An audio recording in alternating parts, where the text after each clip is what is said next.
ఇక్కడ వెంకటేశ్వర స్వామి మహిమ కూడా ఉంది. ఏది నడిపించినా వెంకటేశ్వర స్వామి నడిపిస్తాడు.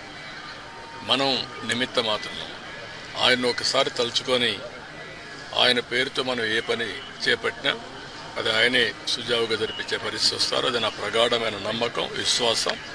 అందుకే నేను నిద్రలేస్తే ఎప్పుడైనా సరే నాకు ఏ కష్టం వచ్చినా ఆయన ఒకసారి తలుచుకొని దానిపైన నిర్ణయం చేసుకుంటాను. ఆ నిర్ణయం ఎప్పుడు కూడా నేను తప్పు చేయకుండా ముందుకు పోయేదానికి ఉపయోగపడతా ఉంది.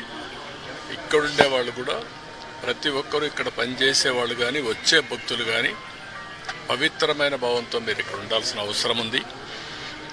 మీరు పవిత్రంగా ఉండమే కాకుండా దివ్య క్షేత్రాన్ని పవిత్ర క్షేత్రంగా శాశ్వతంగా ఉండాలంటే భక్తుల్లో ఆ భావన రావాలి, మేనేజ్మెంట్లో ఆ భావన రావాలి, శ్రీవారి సేవకుల్లో భావన రావాలి. అందరం కలిసి మళ్ళీ దీన్ని ప్రపంచంలో ఉండే హిందువుల మనోభావాలకి ప్రతిబింబం వెంకటేశ్వర స్వామి టెంపుల్. అందరూ కూడా ఇక్కడ ఏం జరిగినా కూడా ఆలోచిస్తూ ఉంటారు. ఇక్కడికి వచ్చినప్పుడు ఎక్స్పీరియన్స్ చేస్తారు. అలాంటి ఎక్స్పీరియన్స్ చేసే సమయంలో దీన్ని అందరం కూడా ఈ ఎకో సిస్టాన్ని ఎట్లా కాపాడడానికి పూర్తిగా సహకరించమని అందరికీ చెప్పాను. మార్నింగ్ కూడా కొన్ని ఆదేశాలు ఇచ్చాం. ఆదేశాలన్నీ పాటిస్తారని చెప్పి నేను ఆశిస్తున్నా.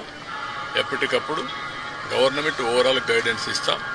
పాలక మండలి లేకపోతే ఎక్కువ మేనేజ్మెంట్ అన్నీ కూడా జాగ్రత్తగా చూసుకుంటాం.